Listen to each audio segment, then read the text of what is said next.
ఉండగా మరి నేడు అలసిన మనసుకు ఆసరా అందించే బతుకు జట్కా బండి ఓ, దారి చూపేనండి.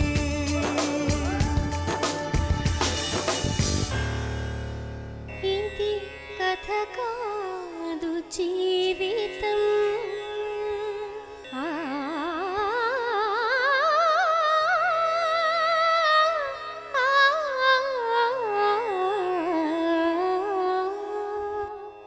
ఇది కథ కాదు జీవితం. బతుకు జట్కా బండి కార్యక్రమానికి స్వాగతం. ఇది కథ కాదు జీవితం.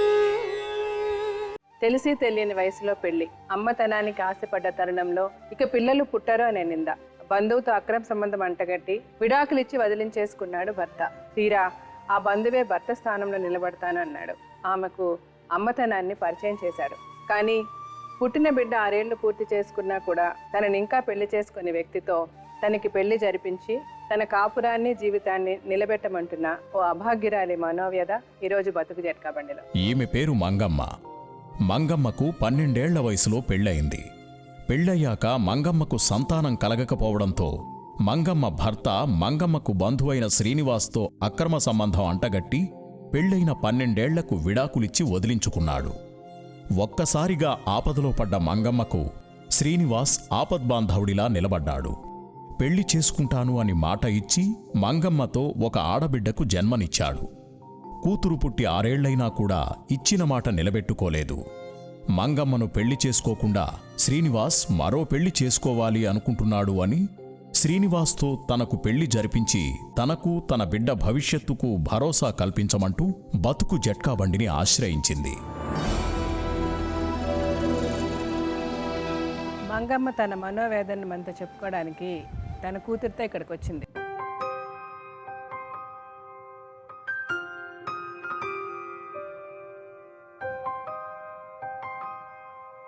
పేరేంటమ్మా పాప పేరు? స్వప్న మేడం. చదువుకుంటున్నావా స్వప్న? స్కూల్కి వెళ్తున్నావా? Very good. ఎన్నో క్లాస్ నువ్వు? First class. First class.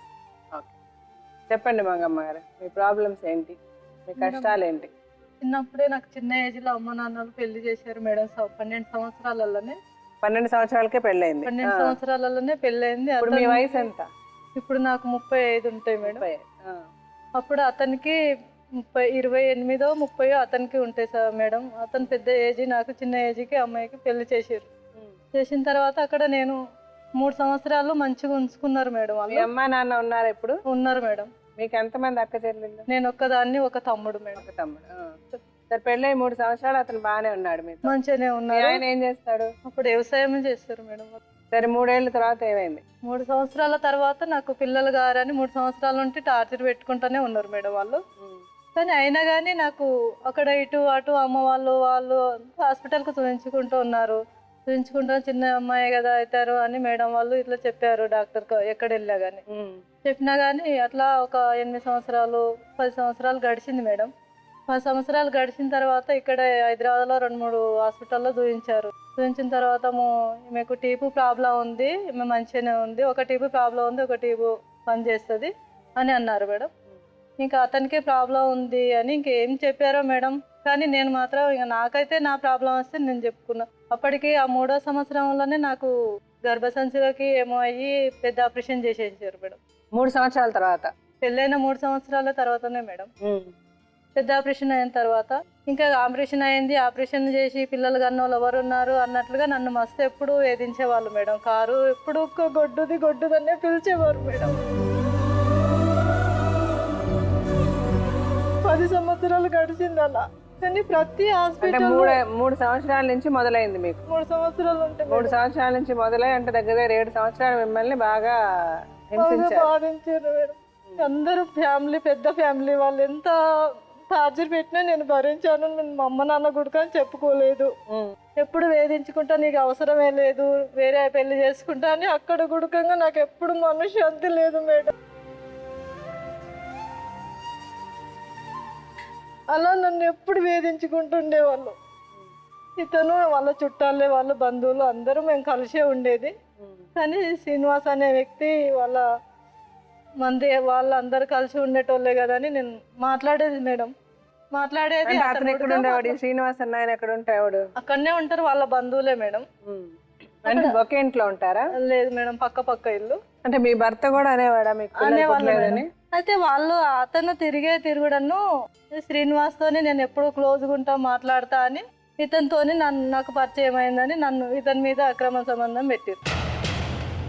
కానీ ఇతనంటే నన్ను నా పెళ్ళైనప్పటి నుండి అయినా ఒక 6 నెలలకో 2 నెలలకో చూసినా మేడం. అతను అప్పుడు కాలేజ్ చేస్తున్నాడు, నేను చిన్న అమ్మాయిని, నాకేం తెలియదు. కాకపోతే మేము మంచిగా మాట్లాడుకునేది అంతే తప్ప కానీ అప్పటి వరకు మాకు ఎలాంటి సంబంధాలు లేకున్నాయి మేడం. మాటలతోని 10 సంవత్సరాలు గడిచింది మేడం.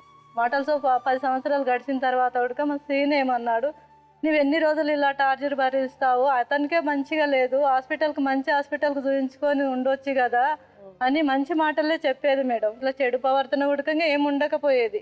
మేము బంధువులం కదా అందరం అన్నట్లు కలిసి ఉండేది మేడం. అయితే వాళ్ళు మా ఇంటికి పక్కల్లోనే వాళ్ళు ఇల్లు కట్టుకుంటున్నారు. ఇల్లు కట్టుకుంటుంటే మాది ఏరి సంసారమే. మా ఇంట్లోకి వాళ్ళు కిరాయికి రెంట్కున్నారు మేడం. మా ఇంట్లో సొంత ఫస్ట్ ఆయన ఇంట్లో రెంట్కున్నారు. రెంట్కుండి వాళ్ళు శ్రీనివాస్ వాళ్ళు సొంతంగా ఇల్లు కట్టుకున్నారు. ఇలా 2 సంవత్సరాలు మా ఇంట్లోనే గడిచింది మేడం. మంచిగా అందరం కలిసి ఉంటున్నాం కదా అని మేము అప్పటి నుండి ఇలా మంచి మాటలతోని నన్ను దగ్గర చేసుకున్నాడు మేడం. నాకు ఇష్టం ఉంది, నేను తప్పులు చేసిన మేడం. ఇంకప్పుడు నా తప్పు నేను సరిదిద్దుకుంటా మేడం. నేను సరిదిద్దుకోవాలని నేను వచ్చాను మేడం ఇక్కడ.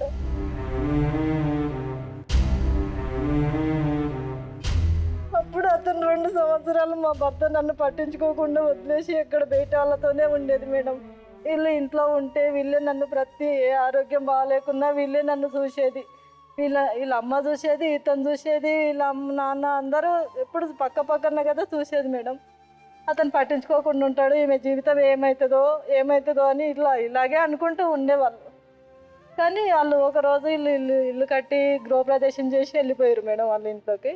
వెళ్ళిపోయిన తర్వాత ఒక రోజు మధ్యాహ్నం నేను తలనొప్పి లేస్తుందని ట్యాబ్లెట్ కానీ వెళ్తే వాళ్ళు ఎవరు ఏం మాట్లాడుకున్నారో తెలియదు. కానీ ఇతని దగ్గరికి వెళ్ళినావు నువ్వు, నాకు అవసరం లేదని అతను కాలు ఇరగొట్టి మా అమ్మ నాన్న వాళ్ళ ఇంటి మీద నూకిపోయిండు మేడం. ఎవరి కాలు ఇరగొట్టి? నా కాలు ఇరగొట్టి, వీళ్ళ ఇంట్లోనే కొట్టి ఇతని ఇంటికి వచ్చినావు కదా నువ్వు, ఇతనికే పెళ్లి చేసుకో, నాకు అవసరం లేదు. మీ నాన్న నిన్ను ఎప్పుడన్నా కొడితే పిల్లలు కాలేదని విడిచిపెడితే నా బిడ్డ ఏమన్నా తప్పు చేసి నా ఇంటి మీద తోలిపోగానే నువ్వు ఇలా మాటికి చీటికి కొడితే బాగుండదని మీ నాన్న చెప్పిండు కదా, ఇప్పుడు మీ నాన్న వాళ్ళ ఇంటికాడ తోలి వస్తా అని నాకు కాలు కొట్టిపోయి తీసుకుపోయి తోలి వచ్చిండు. మీరు ఇప్పుడు అతని ఇంటికి తలనొప్పి కోసం మాత్రకి వెళ్ళా అన్నారు కదా? అవును మేడం. అంతకు ముందు అతనితో సంబంధం పెట్టుకున్నారా మీరు? అతను ముందు అప్పుడప్పుడే పరిచయం మేడం. ఇంకా నేను అప్పుడప్పుడే నా తప్పు ఒప్పుకుంటాను. అదే అప్పుడు అంతకు ముందే అతను అది లేదు. మీ ఆయన అతనితో అక్రమ సంబంధం ఉంది అని చెప్పినప్పుడు మీకు ఆల్రెడీ ఉంది సంబంధం, అతనితో ఉంది. అవును మేడం. అది ఓకే. సో పెట్టుకున్నారు. ఆ విషయం అతనికి తెలిసి మీ కాళ్ళు ఎరగొట్టేసి పంపించేశాడు మేడం. కానీ నేను అట్లా తోలిపోయిన 3 రోజులకే వాళ్ళ అక్క కూతుర్ని చేసుకొచ్చుకున్నాడు మేడం. చేసుకొచ్చుకుంటే కానీ నేను ఎప్పుడు తప్పు చేయలేదు. 2 సంవత్సరాలు అతని ఇంట్లోనే ఉండకపోయేది మేడం. అతని ఇంట్లో ఉండకుండా వేరే ఆమెతోని ఉండేది. అట్లా నాకు మనసు మార్చేసిరు మేడం వాళ్ళ మాటలతోని. నేను తప్పు నిర్ణయం తీసుకున్నా మేడం. తప్పు నేను చేసిన మేడం, సీనుతో చేసిన. అయితే 3 సంవత్సరాలు కోర్టుకు తిరిగిన తర్వాత కోర్టులో గుడకంగా అతను వద్దంటున్నాడమ్మా, ఇంకా మీరు విడాకులే తీసుకోండి అని చెప్పారు మేడం. విడాకులు తీసుకోండి అంటే నాకు కట్టు బట్టతోని ఇలా ఒక డ్రెస్ మీదే పంపించారు మేడం. ఏమి ఇవ్వలేదు. సరే ఆమెకు మెయింటెనెన్స్ అనే చేయండి అని అంటే, లేదు నేను భర్త ఇయ్యను, ఏమి ఇయ్యను, అచ్చిపేట కోర్టులోనే 30 ఏళ్ళు కట్టించి విడాకులు చేసిరు. కానీ ఆ తర్వాత ఇలా పరిచయం అయ్యి సీన్తో చేస్తుంటే సీన్ ఉండి నేనున్నా, నువ్వు సావకూడదు అది ఇది అని అంటే సరే అని ఫోన్లో పరిచయం పెరిగింది మేడం.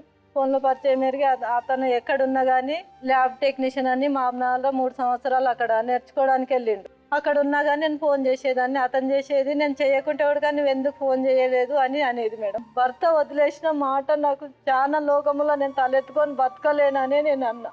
అంటే నేను చేసుకుంటా నేను ఉన్నా కదా అని తను అన్నాడు. నరసింహస్వామి టెంపుల్ మా ఊరు పక్కలో ఉంటుంది. ఆ టెంపుల్లో నాకు మాట ఇచ్చిండు, మేడం నువ్వు సావద్దు, నేను చేసుకుంటా, నేను మా అమ్మనైనా వేరే పెళ్లి చేస్తారు, అది చేసుకుంటా, నేను నిన్ను చేసుకుంటా అన్నాడు. ఇద్దరిని చేసుకుంటా అన్నాడు. అంటే నేను అన్నాను, నువ్వు చేసుకుంటా అన్నమాట నాకు చాలా అంతే తృప్తి అన్నా మేడం నేను. అంటే సరే అని హైదరాబాద్ వెళ్ళి వచ్చాం. మా ఇంట్లో కూడా మా అమ్మ నాయన వాళ్ళు నన్ను అతనితో మాట్లాడొద్దు, అతను పెళ్లి కాని అబ్బాయి, నువ్వు పెళ్ళి అయినామేవు, వాళ్ళ అమ్మ నాయన వాళ్ళు ఒప్పుకోరు, నువ్వు వద్దు మాట్లాడొద్దు అని నన్ను మస్తు తిట్టేవారు మీరు. నేను బతికినా తనతోనైనా బతుకుతా, చావడం అయినా ఇంకా తన పేరు మీదన్నా చేస్తా అంతే అని చెప్పిన మా అమ్మలతో చెప్తే, అట్లా అయితే అతనితో మాట్లాడితే మా ఇంట్లో ఉండొద్దు అని అన్నారు మా అమ్మ నాన్న వాళ్ళు. విడాకులు అయిపోయినాక 3 సంవత్సరాలు ఉన్నా మేడం. విడాకులు అయిపోయి ఎక్కడున్నారు 3 సంవత్సరాలు? అమ్మోళ్ళ ఇంట్లో ఉన్నా మేడం. ఉంటే అతనితో మాట్లాడేటట్టు అయితే నువ్వు ఇంట్లో నుండి వెళ్ళిపో, మాతో ఉండొద్దు అని అన్నారు. అంటే సరే అని నేను సీను ఇట్లా అంటున్నారు మా అమ్మ నాన్న వాళ్ళు, మరి నా పరిస్థితి ఏంది అని అంటే, ఎక్కడికి హైదరాబాద్ వెళ్ళి ఉండి అక్కడ చూపించుకుందాం, హాస్పిటల్ చూపించుకుందాం, పాప పిల్లలు అయితే చేసి మా అమ్మోళ్ళకు ఒప్పించి చేసుకుంటా అని అన్నాడు మేడం. వచ్చి ఇక్కడనే సికింద్రాబాద్ ఒక పెద్ద మేడం దగ్గరికి వెళ్ళి, తనకే తెలుసు అడ్రస్, అక్కడ వెళ్ళి చూపించుకున్న తర్వాత మేడం మంచిగా ఒక 1-2 నెలలకు మందులు ఇచ్చేసరికి ఆమె, అయ్యో అమ్మ ఒక దేవత మేడం, నాకు పునర్జన్మ ఇచ్చిన దేవత నాకు.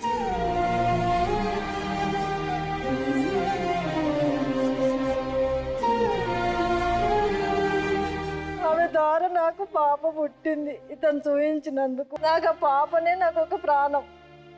అది సీను, నేను పెళ్లి చేసుకుంటా అన్నావు కదా, పిల్లలు అవుతున్నారు కదా, తనకు సంతోషం, నాకు పిల్లలు అవుతున్నారు అన్నమాట తనకు సంతోషం మేడం. సంతోషపడ్డాడు, నేను సంతోషంగా ఉన్నా. కొన్ని నెలలు 5 నెలలు ఉన్నాడు నా దగ్గర ప్రెగ్నెంట్ అని. తను మంచిగా చూసుకొని నాకు బెడ్ రెస్ట్ చెప్పారు మేడం. తను మంచిగా చూసుకొని ఇక్కడనే పని చేసి ఇక్కడనే ఉన్నాడు, నా దగ్గరనే ఉండి. నాకు శ్రీమంతం చేయాలన్నప్పుడు పక్క వాళ్ళు ఉంటారు కదా మేడం, రూమ్ పక్కల ఓనర్ వాళ్ళు, ఇట్లా వాళ్ళందరూ ఏమన్నారు, నువ్వు పెళ్ళైనామేవు, అతను పెళ్లి కాలేని అంటున్నారు కదా బాబుది, అయినా మరి మీరు తాళి కట్టు, ఒడి నింపేది ఉంటుంది కదా, శ్రీమంతం చేస్తే తాళి కడితే ఒడి నింపనికి వస్తుంది అని అంటే, వాళ్ళు పూలదండలు వేసిండు మేడం. పూలదండలు వేసిండు, నేను తాళి కట్టాను, మా అమ్మ నాయన లేనిది వాళ్ళకి చెప్పండి నేను కట్టనని తాళి కట్టలేదు. నాకైతే డెలివరీ అమ్మ వాళ్ళ ఇంటి దగ్గరనే చేసిండు, తనే డెలివరీ ఖర్చు కానీ అమ్మ నాన్నలు తనే చూసుకున్నాడు, అన్ని ఖర్చులు అప్పటి నుంటైనా తనే పెడుతున్నాడు. కానీ అమ్మ నాయనలు వాళ్ళకి తెలియకుండా పెడుతున్నాడు, వాళ్ళ అమ్మ నాయనలకు తెలియకుండా నేను చూసుకుంటున్నా అన్నట్టుగా లేదు, వాళ్ళకు చెప్పలేదు. ఆమె వాళ్ళ ఇంటి దగ్గర ఉంది, నేను మా ఇంటి దగ్గర ఉండా అన్నట్టే చూస్తున్నాడు. కానీ నేను మా అమ్మ నాయన వాళ్ళ దగ్గర 6 నెలల పాప అయినా కానుంటే మళ్ళీ వచ్చేసిన మేడం. నేను ఉండలేదు ఇక్కడ, రూమ్కి వచ్చేసిన. మళ్ళీ ఒకటే రూమ్లో 7 సంవత్సరాలు ఉన్నా మేడం. వాళ్ళు నాకు అమ్మ నాన్నలు అన్ని వాళ్ళు మంచిగా చూసుకునేది మేడం. నాకు ఆ రూమ్ ఓనర్ వాళ్ళు. ఇంకా నాకు ఇట్లా ఆరోగ్యం బాగాలేకుండా, పాపకి బాగాలేకుండా ఉంటా, ఇట్లా ఏమవుతున్నా కానీ చూడకుండా పట్టించుకోకుండా, నాకు ఇలా అవుతుందని అంటే డబ్బులు ఇస్తా చూపించుకో అని అంటాడు. కానీ వచ్చి చూపించవా అని అంటే, నేను ఇంత దూరాన్ని ఉన్నా, నువ్వు అంత దూరాన్ని ఉన్నావు, నేను వచ్చిందాకా వచ్చి చూపిస్తానా, నువ్వు పోయి చూపించుకో అని అంటే, ఇంక అప్పటి నుండి నేను ఇలాగే ఒక్కదాన్ని, పాపకి ఏమైనా నేనే చూపించుకోవాలి. ఇప్పుడు అతనికి పెళ్ళయిందా? కాలేదు మేడం. నేను ఎందుకు ఇలా తప్పట అడిగేసి నా జీవితాన్ని నాశనం చేసుకున్నాను, నేను బ్రతకాలని లేదు మేడం. నాకు నా బిడ్డకి న్యాయం చేయండి మేడం. నా బిడ్డ నేను తను ఒక ఫ్యామిలీ అని ఉండాలి మేమని కోరుతున్నా మేడం. మీకు మీరు తప్పులు చేసేది కాదమ్మా, మీరు తప్పు చేసేసి మీరు కుటుంబంగా ఉండాలి అంటే ఎలా ఉంటారు? మీకు అసలు బిడ్డనికైనా రైట్ ఎవరిచ్చారు? లీగల్గా ఒక పెళ్ళి అనేది చేసుకోకుండా ఏ ధైర్యంతో మీరు ఆ పిల్లలకి అన్నారు? మీ జీవితం నాశనం కాకుండా ఇప్పుడు ఆ పిల్లల జీవితం కూడా నాశనం కావాలి మీకు, అంతేగా? అన్నాడు మేడం, మీకు పిల్లలు కారని వాళ్ళు అన్ని ఎల్లగొట్టేశారు కదా, అది పిల్లలు కాదమ్మా. అతను 100 అంటాడు, మీరు ఎలా మీరు చేసుకుంటారు అట్లా?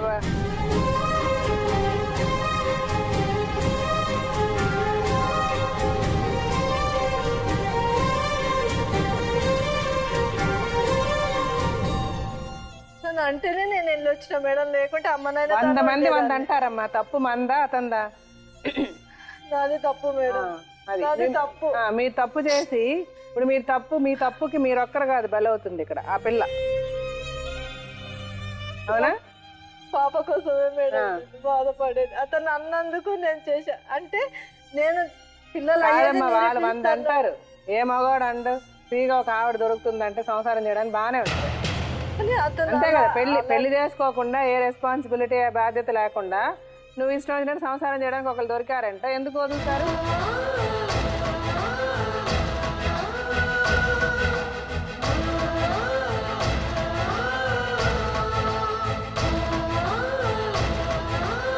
మీరు ముందు మీ భర్త విషయంలో కూడా మీరు తప్పు చేశారు.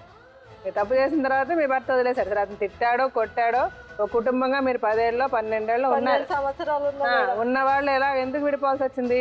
కేవలం అతని వాళ్ళు విడిపోవాల్సి వచ్చింది. అతను మాటలు అంటాడు, 100 మంది 100 చెప్తారు, ఎందుకు చెప్పరు?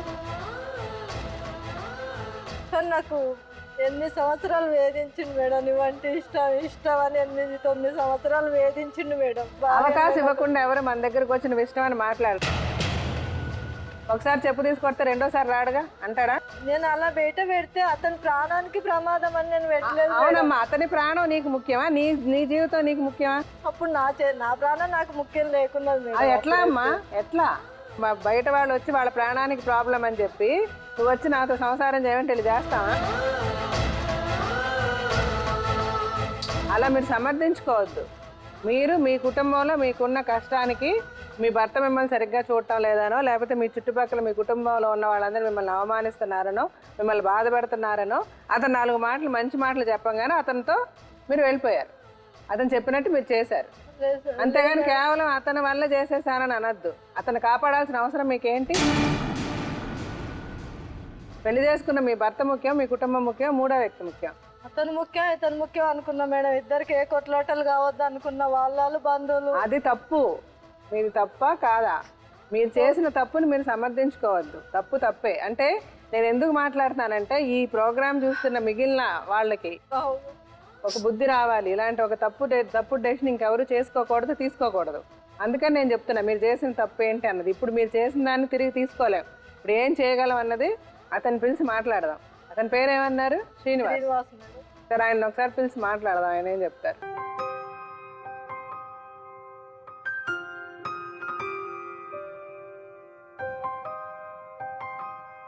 శ్రీనివాస్ గారు, మీ వయసు ఎంత? 37. ఏం పని చేస్తారు? Lab technician. Lab technician. Okay okay. మీరు ఒక్కరేనా మీ ఇంట్లో? మీకు ఇంకా ఒక చెల్లి. మీ పాప పేరేంటి? స్వప్న మేడం. స్వప్న. మీరే పెట్టారా పేరు? ఏం చేయాలనుకుంటున్నారు మంగమ్మ గారిని, స్వప్నని మీరు? తనతో ఇది చేసినా కాబట్టి నేను చూసుకోవాలని అనుకుంటున్నాను. అంటే పెళ్లి చేసుకోకుండా చూసుకోవాలనుకుంటున్నారా? పెళ్లి చేసుకోవాలనుకుంటున్నారా? చేసుకుంటారు. ఎప్పుడు చేసుకోవాలనుకుంటున్నారు? నేను మా ఇంట్లో మ్యారేజ్ అమ్మా నాన్న వాళ్ళు ఇబ్బంది పెడుతున్నారు, మ్యారేజ్ చేసుకోవాలి. ఇంకా పెళ్లి చేసుకోమని చెప్తున్నారు. మీ అమ్మ నాన్నగారికి చెప్పారా ఆ అమ్మాయి గురించి? చెప్పారు. సో వాళ్ళు ఒప్పుకోవడంలే. అంటే ఎవరు ఒప్పుకోరులేండి. మీరు ఆలోచించి ఉండాలి కదా, అసలు మీకు ఎందుకు ఇదంతా? ఈవిడితో సంబంధం దేనికి? మీరు సంబంధం పెట్టుకున్నందువల్ల వాళ్ళ ఆయన ఆవిడని వదిలేయడము, తర్వాత మళ్ళీ 3 సంవత్సరాల తర్వాత అంటే అలా ఏం లేకుంటే మేడం. వాళ్ళ ఆయన వదిలేసే ముందు మీ ఇద్దరికి సంబంధం ఉండింది కదా, దాని తర్వాతనే వాళ్ళ ఆయన వదిలేశాడు. అంటే ముందు మీరు ఫ్రెండ్స్గా ఉన్నా కూడా ఆ తర్వాత మీరిద్దరు సంబంధం పెట్టుకున్నారు. ఒకరోజు ఆయన తెలిసి మీ ఇంటికి ఆవిడ ఏదో మందో ఇందో అడగడానికి వస్తే అప్పుడు వచ్చి ఆమె కాళ్ళు ఇరగొట్టి తీసుకెళ్ళిపోయాడు అని చెప్పారు. సరే, ఇక్కడ మనకు వచ్చి మనం నిజాలు దాచొద్దు, నిజాలు మాట్లాడుకుందాం, తప్పు లేదు అందులో. మీకు ఆవిడ నచ్చుండొచ్చు, ఆవిడ పడుతున్న కష్టం చూసి మీరు బాధపడ్డారు, ఆవిడకి సహాయం చేయాలనుకున్నారు, చేశారు. ఎందుకంటే ఆవిడని వాళ్ళ ఇంట్లో వాళ్ళ భర్త కానీ వాళ్ళ కుటుంబ సభ్యులు కానీ సరిగ్గా చూడలేదు. ఆ తర్వాత మీరు తీసుకున్నారు, మీరు ఇద్దరు కలిసి ఉన్నారు, సంసారం చేశారు, పిల్లని కన్నారు. పిల్లకి ఇప్పుడు 6 ఏళ్ళు వచ్చేసాయి. కానీ మీరు ఆ పాప పుట్టిన తర్వాత ఎప్పుడు ఆవిడ దగ్గర సరిగ్గా లేరు, మీ అమ్మ నాన్న దగ్గరే ఉన్నారు. అంటే మధ్యలో అదే వచ్చిపోతూ ఉన్నారు కానీ ఆవిడ దగ్గర లేరు. అంటే మీరు మంచి చెడు చూసుకుంటున్నారు, చూసుకోవట్లేదు అంటలేదు. ఆవిడ మీరు నెలకి ఇంత డబ్బులు ఇస్తున్నారని చెప్తున్నారు. అమ్మ నేను ఒక్కనే మేడం, అక్కడ చూసుకోవడానికి ఇవ్వలేదు. అందుకని మీరు ఇంకా వాళ్ళ దగ్గర ఉన్నారు. వాళ్ళేమో ఈవెన్ ఒప్పుకోవట్లేదు. మీకు వేరే సంబంధాలు చూస్తున్నారా ఇప్పుడు? చూస్తున్నారు. ఏమైనా ఫైనలైజ్ చేశారా? ఇంకా ఫైనల్ ఏం చేయలేదు, చూడలేదు. సరే, ఇప్పుడు మీరు యాక్చువల్గా ఏమనుకుంటున్నారా? ఇంకో పెళ్లి మీ అమ్మా నాన్న చెప్పిన పెళ్లి చేసుకుంటే కరెక్ట్ అనుకుంటున్నారా? అంటే మీకు ఈవిడ ఇష్టమేనా? ఇష్టం. ఇంకో పెళ్లి మీరు మీ గురించి చేసుకోవాలనుకుంటున్నారా, మీ అమ్మా నాన్నగారి గురించి చేసుకోవాలనుకుంటున్నారా? అమ్మ నాన్నల గురించి నేను ఇష్టపడతాను. అదేంది మీకు ఎంతమందిని ఇష్టపడతారు మీరు? ఈవిడిని ఇష్టపడ్డారు కదా, ఈవిడిని ఇష్టపడ్డారు, ఈవిడితో సంసారం చేశారు, ఈవిడితో బిడ్డను కన్నారు. మళ్ళీ ఇంకొక అమ్మాయిని ఎందుకు పెళ్లి చేసుకోవాలి మీరు? ఉన్న అడుగుతున్నా సార్. సార్ అది ఈమెనేమో ఇంటి దగ్గరికి రాలేదు కదా మేడం. ఈవిడ ఇంటి దగ్గరికి రాలేరు కాబట్టి ఇంకొక పెళ్లి చేసుకోవాలి. అమ్మ నాన్నలే యాక్సెప్ట్ చేయరు. వాళ్ళని మీరు ఒప్పించే ప్రయత్నం ఏమైనా చేశారా? చేసినాం. వాళ్ళు ఒప్పుకోవట్లేదా? ఏమంటున్నారు వాళ్ళు? వద్దు అంటారు. వద్దంటున్నారు. ఒకవేళ మీరు వాళ్ళని కాదని చేసుకుంటే మిమ్మల్ని ఇంట్లోంచి వెళ్ళిపోమంటున్నారా? మీరు ఇంట్లోంచి వెళ్ళిపోతే మీకు మీ అమ్మా నాన్న వదిలి రావడం ఇష్టం లేదు. ఒక్కడనే కదా మేడం ఉన్నది. సో అందుకని మీరు వాళ్ళని వదిలేస్తే వాళ్ళు ఏమైపోతారని మీకు భయం. అవును మేడం. మీరు ఒకవేళ అలా వచ్చేస్తే కొన్ని రోజులు మళ్ళీ పిలుస్తారేమో, వాళ్ళే ఒప్పుకుంటారేమో. మీరు ట్రై చేసి చూడాల్సింది. ఇప్పుడు వాళ్ళు కూడా కొంచెం ఆలోచించాలి కదా. ఇప్పుడు వాళ్ళు కూడా అమ్మా నాన్న కూడా ఇప్పుడు ఆల్రెడీ ఒక అమ్మాయి మీ మీద ఆధారపడి ఉంది. ఆ అమ్మాయితో ఇన్ని సంవత్సరాలు మీరు కాపురం చేశారు, ఒక బిడ్డను కన్నారు. ఇంకొక అమ్మాయిని ఇచ్చి పెళ్లి చేయడం కరెక్ట్ కాదు కదా. వాళ్ళు అంటారు తనని చూసుకో, నువ్వు ఆమెను చూసుకో, ఇద్దరిని చూసుకొని మేమేం వద్దన్నట్లేదు అని మాట్లాడు. అదే మీ అమ్మా నాన్న ఆలోచనే సరిలేదంటున్నా. ఇప్పుడు వచ్చే ఆమెకి కూడా అన్యాయం చేసినట్టేనా? అవునా కదా? రోజు ఏ భార్య అని ఏమనుకుంటుంది? నా భర్తకి నేను ఒక్కదాన్నే ఉండాలనుకుంటుంది. అనుకుంటుందా లేదా? సరే మంచిగా చేయడం మీ లైఫ్లో జరిగిపోయింది. ఇప్పుడు వచ్చే అమ్మాయి జీవితం కూడా మీరు ఎందుకు నాశనం చేయాలనుకుంటున్నారు? ఇంకొక అమ్మాయిని ఎందుకు పెళ్లి చేసుకోవాలనుకుంటున్నారు? అది కరెక్ట్ కాదు కదా. అమ్మా నాన్నని కన్విన్స్ చేయడమే కరెక్ట్ ఏమో అని నాకు అనిపిస్తుంది. మీరేమనుకుంటున్నారు? నేను కన్విన్స్ చేయాలని అంటున్నా, వాళ్ళు కన్విన్స్ కావట్లేదు. మేము మాట్లాడితే ఏమన్నా మీ అమ్మా నాన్న కన్విన్స్ అవుతారా? అవ్వరు. ఇప్పుడు నేను మాట్లాడితే మీ నెంబర్ ఇస్తారా? మాట్లాడినా మేడం. మీ మమ్మీ డాడీతో వాళ్ళు మాట్లాడరు మేడం. మాట్లాడరు. ఎక్కడ ఉంటారు మీ అమ్మా నాన్న? అచ్చంపేట. అచ్చంపేట. ఏం చేస్తారు మీ ఫాదర్? హాస్పిటల్లో వర్క్ చేస్తారు. హాస్పిటల్లో వర్క్ చేస్తారు. మీ అమ్మగారు కూడా పనిచేస్తారా? House wife. మీ చెల్లికి పెళ్ళి అయిపోయిందా? కాలే మేడం. ఇక్కడే ఫార్మసీ ఇక్కడ చదువుతుందా అమ్మాయి? ఫార్మసీ అయిపోయింది. మీ అమ్మా నాన్నని ఒప్పించలేకపోతున్నారు. ఈవిడికి ఏం చేయాలో మీకు అర్థం కావట్లేదు. పోనీ అట్లీస్ట్ ఇప్పుడు మీరు చేసుకునే అమ్మాయి కన్నా ముందు చెప్పేస్తారా? ఇలా నాకు ఒక సంబంధం ఉందని చెప్తారా? చెప్పి ఇష్టపడితేనే చేసుకుంటారు. సో ఈవిని చేసుకోనని మీరు అనడం లేదు. సరే ఇప్పుడు మీరు ఆ పని చేయొచ్చు కదా. ముందు మీకు ఎప్పుడు ఇంకొక అమ్మాయితో సంబంధం కుదురుతుందో ఏమో తర్వాత ఈవినైతే మీరు ముందు పెళ్లి చేసుకోవచ్చు కదా. చేసుకున్న తర్వాత మళ్ళీ మీకు రాగు అక్కడికి వస్తే అబ్జెక్షన్ చేయొద్దని అంటే ఈవిడ మీరు చేసుకోకపోయినా చేస్తుంది కదా అబ్జెక్షన్. అదే కదా మరి అదే ఇప్పుడు కూడా ఆవిడ వెళ్ళి మాట్లాడారు. ఇప్పుడు కూడా ఆవిడకి రైట్ ఉంది. ఎందుకు రైట్ ఉందంటే మీరు ఆమెకి బిడ్డను కన్నారు, మీరు కలిసి కాపురం చేశారు, అందరికీ తెలుసు.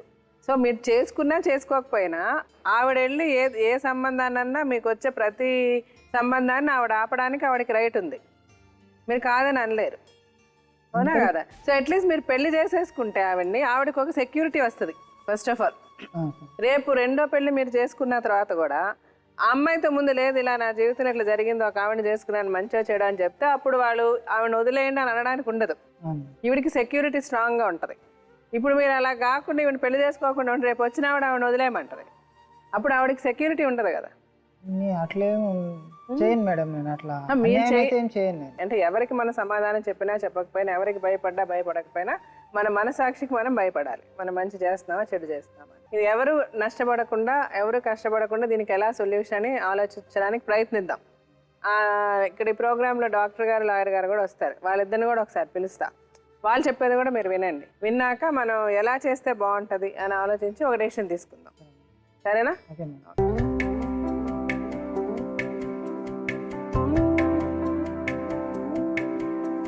ఈ అమ్మాయి వాళ్ళ అమ్మ నాన్నగారు వచ్చారంట. వాళ్ళని కూడా ఒకసారి పిలుద్దాం.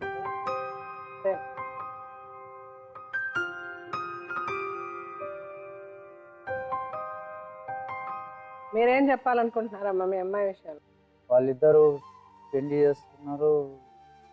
మేము చాలా కష్టపడి బాధపడి చాలా ఇబ్బందులు పడి వ్యవసాయం చేసుకొని హైదరాబాద్లో వచ్చుంటే ఆమెకు మేము పెట్టుబడి పెట్టుకుంటా ఇంత షాప్ పెట్టుకున్నది. ఎప్పుడు వచ్చినప్పుడల్లా వేలు అది చేస్తున్నాం. మా కొడుకు కోడలు కూడా ఇక్కడనే ఉంటున్నారు. వాళ్ళు సాయం చేస్తున్నారు. మాకు ఎవరు పెట్టే దిక్కు లేదు. మాకు పెట్టండి, మేము ఏడ తెచ్చి పెడదాం. మా వ్యవసాయం చేసుకొని మాకు ఇబ్బందులు ఉన్నాయి. కాలాలు లేవు, మా భార్యకు చేయి లేదు, కాలు లేదు, అంతా మేము కష్టాలు. మాకు కావాలి పెట్టాలంటే మేము ఏడ తెచ్చి పెట్టాం. ఆయన మా సాగులు చూడాడు, బతుకులు చూడాడు. వాళ్ళ ఇంటికి మేము పోం, మా ఇంటికి ఆయన రాడు. మా దిక్కు చూడాడు, పిలిస్తే కూడా పలుకడు. దొంగలాగా ఆడంగిడంగా వచ్చి మాట్లాడిపోతాడు. పిల్లలు చూడేవాడంటే నాకు గుర్తులేదా, పోతా అంటాడు పోడు. మళ్ళీ ఆ ఇచ్చే 100, 2000 ఆ పిల్లలకి ఏమో బల్లి పీసులకి ఏం చాలుతాయి, ఆమె ఖర్చులకి ఏం చాలుతాయి, షట్టర్కు ఒకదానికి 3000, ఒకదానికి 3000, ఆమె తిండికి ఏం చాలుతాయి. ఆయన ఇచ్చేది నెలకు 2000, 1000. మమ్మల్ని తిప్పలో పెడుతుండ్రు. వాళ్ళిద్దరు కూడా మమ్మల్ని చాలా బాధ పెడుతుండ్రు. మా కొడుకు కూడా ఏమంటారు, మీరు బిడ్డకు పెడుతురు అని వాళ్ళు వ్యవసాయం కూడా విడిచిపెట్టేసి హైదరాబాద్లో చేరింది. అప్పులు ఆమ్దాని మేమే పండించుకుంటా ఏదో కాస్త పుస్తే ఆమెకు పెట్టుకుంటాం. మమ్మల్ని ఇద్దరు కూడా మమ్మల్ని తిప్పలో పెడుతురు, ఈ అయాస పెడుతురు. మా సావులకు రాడు, మా బతుకులకు రాడు, మా దిక్కు చూడాడు. మేము కాదు, అతను ఎందుకు రావాలి? అతనే మీ అమ్మాయిని లీగల్ గా పెళ్లి చేసుకోలే కదా, మీరెవరో దగ్గరుండి అతనికి పెళ్లి చేయలే కదా. అట్లానే మేమేం ఇప్పుడు మీరు అతన్ని అడగడానికి ఇప్పుడు మీ అమ్మాయి చేసిన పని అది, అవునా? మీరు ఒప్పుకుంటారా లేదా? మంచో చెడో తర్వాత అంటే ఇప్పుడు అతని ఆ అమ్మాయితో ఏం చెప్పాడు, ఆ అమ్మాయి ఏం వింది, ఎందుకు అతను చెప్పినట్టు చేసింది అనేది పక్కన పెడితే, ఇప్పుడు అతను పెళ్లి చేసుకోలే మీ అమ్మాయిని, మీరేమో అతనికి మీరందరూ కూర్చోబెట్టి ఇదిగో అయ్యా మా అమ్మాయిని ఇచ్చి పెళ్లి చేస్తున్నాం, పిల్లని చూసుకోవాలని మీరు చెప్పలే. మీ అమ్మాయి ఇష్టపడింది, వెళ్ళిపోయింది, పెళ్లి చేసుకోలేదు, ఏమీ లేదు, పిల్లని కూడా కంది. అతను వచ్చి చెయ్యాలి చూడాలని మీరు అడగడానికి లేదు. మేము ఆయన నయం అడుగుతలేము, మా తిప్పలుగా మేము ఉన్నాం. అమ్మాయికి మరి ఇక్కడ ఆ పిల్లని ఎవరు చూడాలి, మా మీద వచ్చి పడితే మేమేంటి తెచ్చిపెట్టి మాకు ఆయన అది మీరు అమ్మాయిని అడగాలి, మీ అమ్మాయిని అడగాలి. మాకు ఆమె సంబంధం ఏం కదా, సంబంధం లేదు అంతే. మీకున్న కష్టం ఇదే. ఇప్పుడు మీ అమ్మాయి ఏమైపోద్దని మీకు బాధ. ఇప్పుడు మీకున్న కష్టాలు కాకుండా మిమ్మల్ని మీరు చూసుకోవడం కాకుండా ఇప్పుడు మీ అమ్మాయి బాధ్యత కూడా మీ మీద పడింది. ఆయన రేపు కాదన్నా కానీ ఇప్పుడు మేము ఊరి పోసుకొని సార్.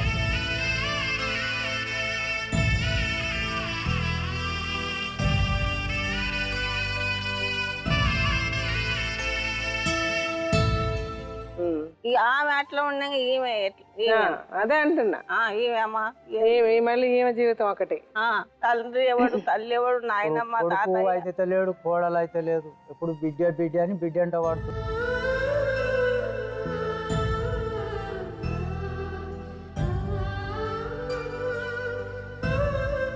వాళ్ళు వ్యవసాయం కూడా వచ్చి ఇక్కడ విడిచిపెట్టి వచ్చి అప్పులు ఆమ్దాని ఆమెను 5 కానీ 10 కానీ 1000 కానీ పంపిస్తున్నాం. మీరు ఎక్కడ ఉంటారు? మేము అచ్చంపేట ఉంటాం. అచ్చంపేటలోనే ఉంటారు. మీ నాన్నగారు కూడా అచ్చంపేటలో ఉంటారు, మీ అమ్మ నాన్నగారు కూడా, మీ అందరిలో ఒకే ఊరు. మాది అచ్చంపేట, కునుతల మండలం, కాంసంపల్లి. మీరేమనుకుంటున్నారు సార్, చెప్పండి. తెలిసి తెలియని వయసులో 12 సంవత్సరాలు అప్పుడు పెళ్లి జరిగింది అని మనకి మంగమ్మ గారు చెప్తున్నారు.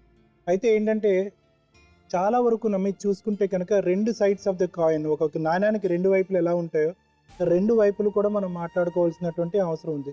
ఒకటి ఏంటంటే స్వయం కృతాపాద్యం, అంటే నీ చేతులారా చేసుకుంది. ఇంకొకటి ఏంటంటే విధిరాత. విధిరాత అన్నది ఎప్పుడు మనం మాట్లాడుతున్నాం అంటే కనుక నీకు 12 సంవత్సరాలు అప్పుడు పెళ్ళి అనేటటువంటిది ఎవరిదో పెళ్ళికి వెళ్ళి చూసేటటువంటి వయసులో నీకే పెళ్లి చేస్తారనేటటువంటి ఊహించుకుని ఉండవు. అటువంటి పరిస్థితుల్లో నిన్ను పెళ్లిపేటల మీద కూర్చోపెట్టి ఆ మహా తల్లిదండ్రులు ఎటువంటి పరిస్థితుల్లో పెళ్లి చేస్తారో తెలియదు, కానీ నీకు ఒక మనిషిని ఇచ్చి కట్టబెట్టారు. ఓకే, అది విధిరాత ఏమ్మా. అయితే దానికి తోడు ఏమైందంటే కనుక నువ్వు విపరీతమైనటువంటి ఆ చిన్న తెలిసి తెలియని వయసులో ఒక విపరీతమైనటువంటి ఒత్తిడిలోకి వెళ్ళుంటావు. ఎందుకు? 2 కారణాలు.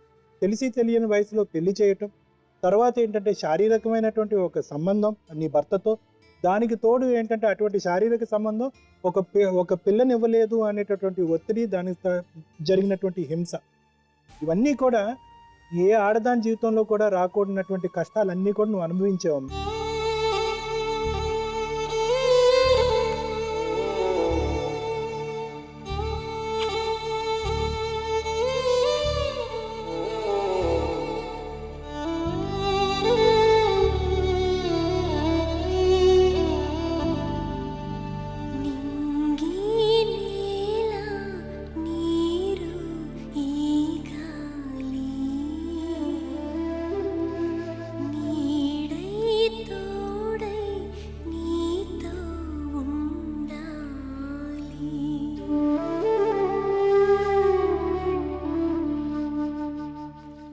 ఏ ఆడపిల్లకి రాకూడదని దేవుణ్ణి మనసారా కోరుకుంటున్నావు.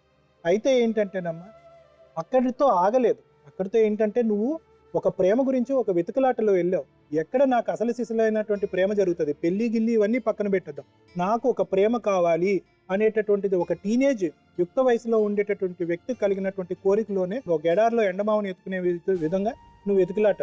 ఆ సమయంలో ఏంటంటే ఇతను ఇతను నీకు వచ్చాడు, ఇతను నీ జీవితంలో ప్రవేశించాడు. అయితే ఏంటంటే చాలా మంది ఆడపిల్లలు ఇక్కడే తప్పు వేస్తూ ఉంటారు. ఇంట్లో పడేటటువంటి హింస, ఇంట్లో పడేటటువంటి బాధని బయటికి వ్యక్తపరచుకోవటం, ఒక స్నేహితుడి రూపానో ఎవరో ఒక వ్యక్తి కనిపించగానే అతనికి వ్యక్తపరచుకోవటం మొదలవుతుంది. అతను ఏంటంటే ఈ ఆశలు కల్పించి తనకు కావాల్సినటువంటి కోరికలన్నీ తీర్చుకున్న తర్వాత దానికి లీగల్గా ఇచ్చేటటువంటి ప్రామిస్ మాత్రం ఇవ్వకుండానే దాని చుట్టూరు తిప్పుతూ ఉంటారు. అంటే ఏంటంటే పూర్తి స్థాయిలో నిన్ను అడ్వాంటేజ్ తీసుకోవటం అనేది జరుగుతూ ఉంటుంది. మగదిక్కు ఉన్న టైంలో ఏమొచ్చి నీకు పిల్లలు లేరు, ఇప్పుడు పిల్ల ఉన్న టైంలో నీకు మగదిక్కు లేకుండా అయిపోయింది. అది ఇక్కడ ఉన్నటువంటి కన్ఫ్యూజన్. ఈ రెండో భాగం ఏదైతే ఉందో అది నువ్వు చేజేతులారా చేసుకున్నటువంటి ఒక ఘోరమైనటువంటి పాపం అమ్మ.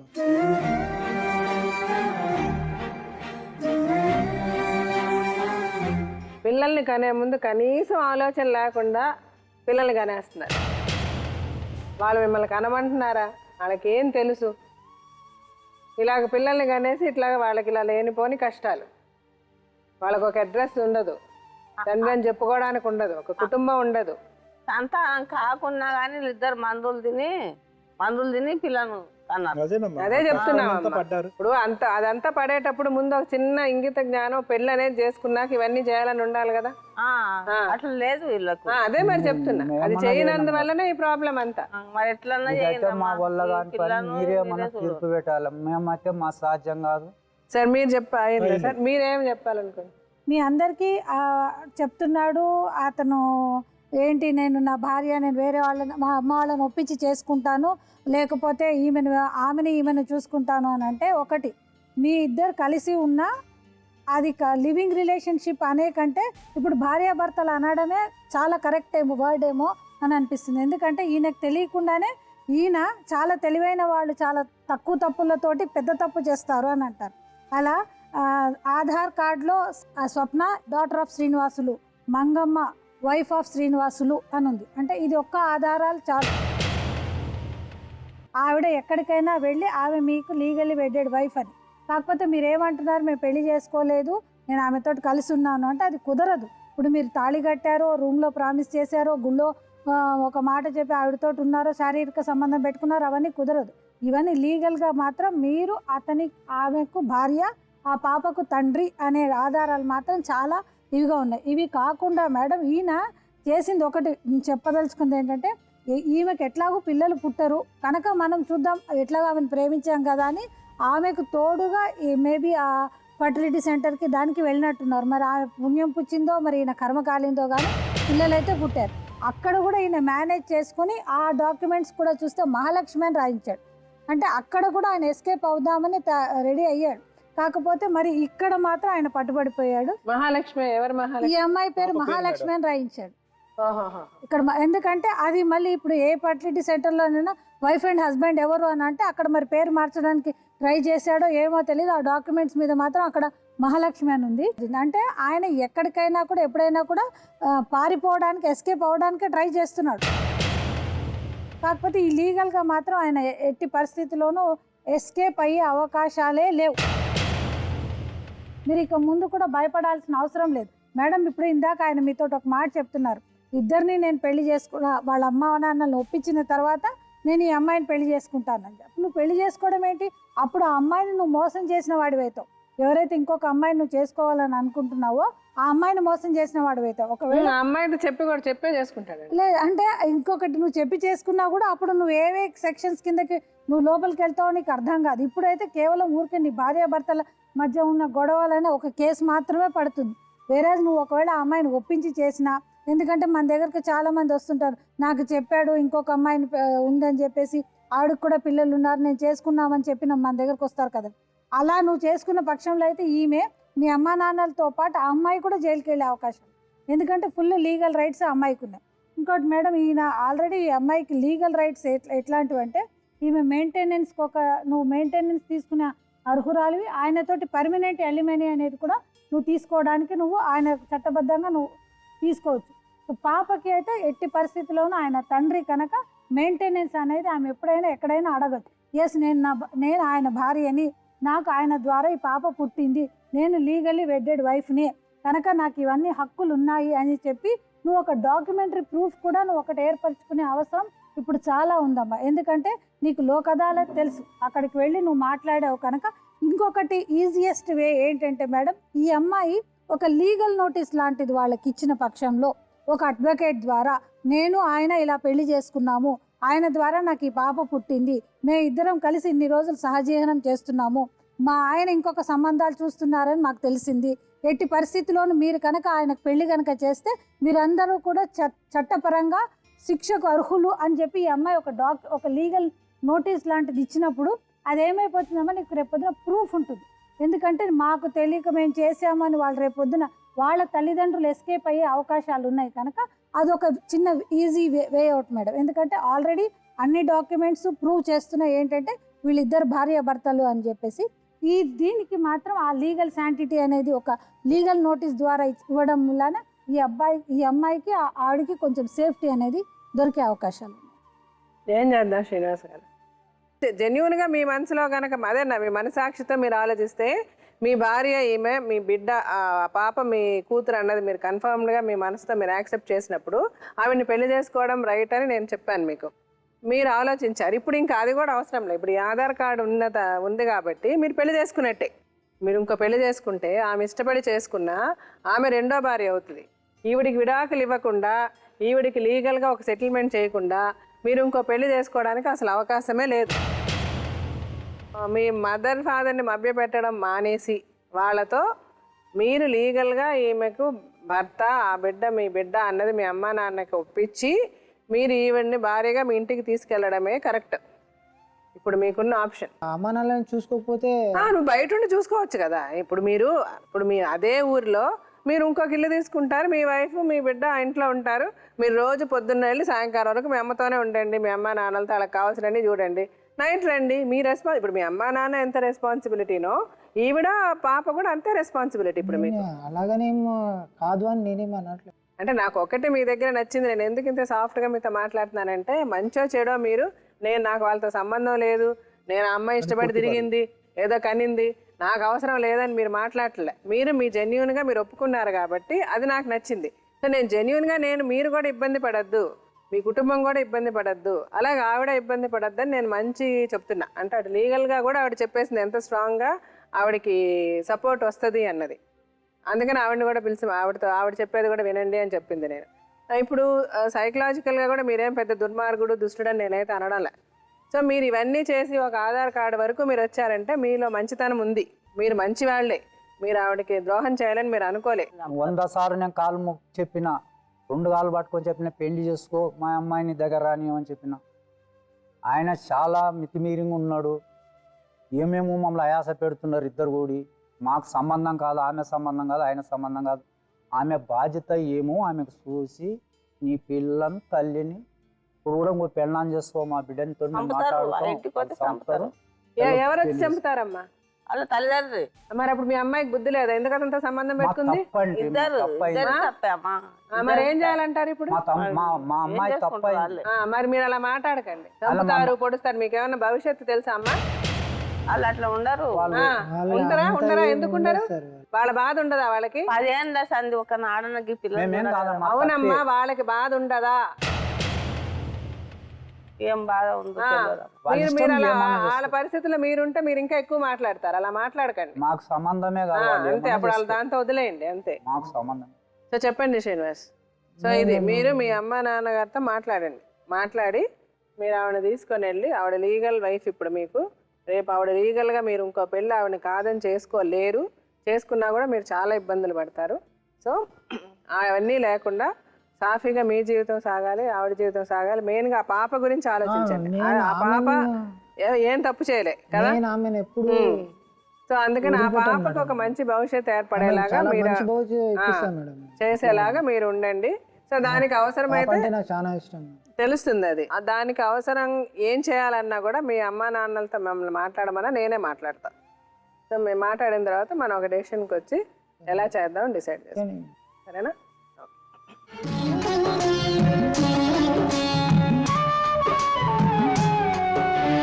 సంసారం ఒక చదరంగం,